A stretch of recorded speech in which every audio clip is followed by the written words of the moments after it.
এক বৃদ্ধ ব্যক্তি নামাজ শেষ করে দীর্ঘ সময় বসে থাকেন, চোখ বন্ধ, ঠোঁট নড়ছে। তিনি হাফেজ করিমউদ্দিন। বয়স তাকে ক্লান্ত করেছে, কিন্তু ঈমানকে নয়। স্মৃতির দরজা। ছোট ইউনুস বাবার পাশে বসে কুরআন পড়ছে। এই মানুষটির জীবনের সবচেয়ে বড় নিয়ামত ছিল তার ছেলে ইউনুস। সময়ের পরিবর্তনে ইউনুস বড় হচ্ছে। চারপাশে অস্থিরতা, মানুষের কান্না, অন্যায়ের দৃশ্য চোখে পড়ছে। যখন চারপাশে অন্যায় বেড়ে যায়, তখন কিছু হৃদয় আর চুপ থাকতে পারে না। সিদ্ধান্তের মুহূর্ত।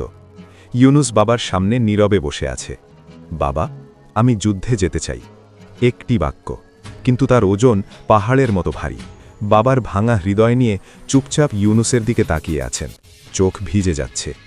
আল্লাহর জন্য গেলে আল্লাহই রক্ষা করবেন। দোয়ার তসবি ইউনুসের হাতে তুলে দিচ্ছেন বাবা। এই তসবি শুধু সুতো নয়, এর ভেতর জড়ানো ছিল এক বাবার প্রাণ। বিদায়। ইউনুস দূরে চলে যাচ্ছে। বাবা দরজায় দাঁড়িয়ে। কিছু বিদায় চিৎকার করে না, শুধু নীরবে কাঁদে। যুদ্ধের রাতে অন্ধকারে ইউনুস নামাজ পড়ছে। দূরে বিস্ফোরণের আলো। ভয়ের মাঝেও সে আল্লাহকে ভুলেনি। অপেক্ষার দিন গুনতেছে বাবা, দরজার পাশে বসে। দিন বদলায়, ঋতু বদলায়। অপেক্ষা কখনো ঘড়ি দেখে না, শুধু হৃদয় দেখে। অচেনা আগন্তুক আসলো দরজায়। একজন ক্লান্ত মানুষ, হাতে পোটলা। বৃদ্ধ বাবাকে বলতেছেন, উনি আর নেই, শহীদ হয়েছেন। বৃদ্ধ বাবাকে লেখা শেষ চিঠি এবং পোটলার মধ্যে থেকে বের করতেছে রক্তমাখা তসবি।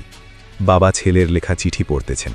বাবা, আমি হেরে যাইনি, জান্নাতে যাচ্ছি, তুমি আমার জন্য দোয়া করো। সন্তুষ্টির কান্না। বাবা সিজদায় পড়ে আছেন।